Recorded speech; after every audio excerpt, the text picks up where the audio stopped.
গান লিখা এৰি মাত্ৰ এবছৰতে নিজ হাতেৰে লিখি উলিয়ালে পবিত্ৰ কোৰাণ শ্বৰীফ। কোটি কোটি টকাৰ গান লিখা এৰি লিখিলে পবিত্ৰ কোৰাণ শ্বৰীফ।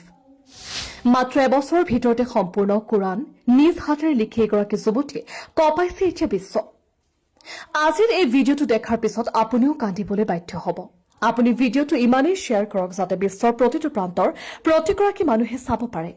হয়, অৱশেষত কোৰাণক অনুসৰণ কৰি বিশ্ব জয় কৰিলে এইগৰাকী যুৱতীয়ে। গান লিখা এৰি মাত্ৰ এবছৰতে লিখি উলিয়ালে পবিত্ৰ কোৰাণ শ্বৰীফ।